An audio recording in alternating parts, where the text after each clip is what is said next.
Ашаршылық. Видеоны көрмес бұрын арнаға жазылып алыңыз. Марқұм әжем өте әңгімешіл кісі еді. Көбіне ашаршылық жылдарда өткен балалық шағын айтып біздерді тәубеге шақырып отыратын. Өткен күндерін еске алғанда ауыр күрсініп, естеліктер айтқанда күңіреніп кететін.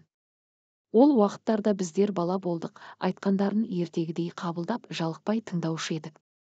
Енді ойлап қарасам, әңгімесінің барлығы өмірде болған шындық екен. Есте қалған біразын ықшамдап, ой салар тұстарын оқырманға ұсынып көрейін. Тоқшылық заманда бір ғибраты болар.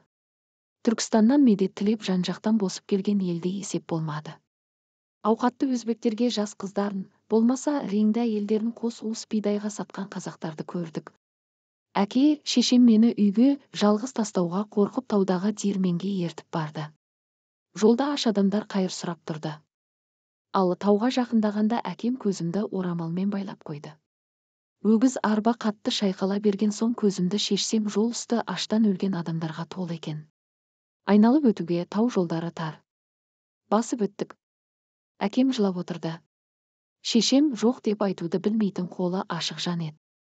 Тамақ сұрап келген аш адамдарға бір үзім болса да нан беретін. Қуанған адамдар, жалғыз қызыңның ғұмыр жасы ұзақ болсын деуші еді. 90-ға таянғанша тірі жүргенім солардың шын ниетімен айтқаннан болар.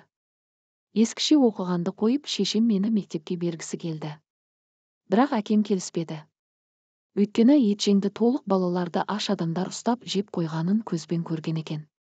Пәленше деген адам етін жеп күн көріп жүр екен дегенге таң қалмайтын заман еді.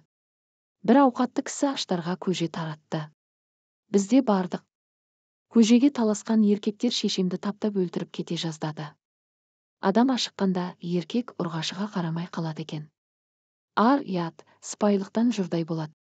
Нағашым таудағы диірменнен келе жатып қайтар жолын бір ауылдасы аңдып тұрғанын байқайды. Жағдайды түсінген нағашым бір уыс бидайды шүберекке түйіп аулаққа лақтырады. Әлгі соған қарай жүгіргенде жолдан өтіп кетеді.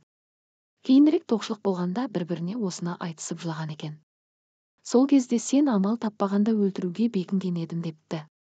Өз баласын жегендер де болды. Әсіресе еркектер жыртқыш хайуанға айналды. Ерлерге қарағанда әйелдер аштыққа да азапқа да шыдамды келеді екен. Суда балықты, жерде тышқанды қолы жеткен адам ғана жейтін. Ораза айттың тоқтықта екені де, қара судың қарға адым жерге жеткізетіні де, адамның ит жанды екені де рас. Оны мен осы жасыма дейін көзбен көрдім де, басымнан өткердім де деп отырушы еді жарықтық.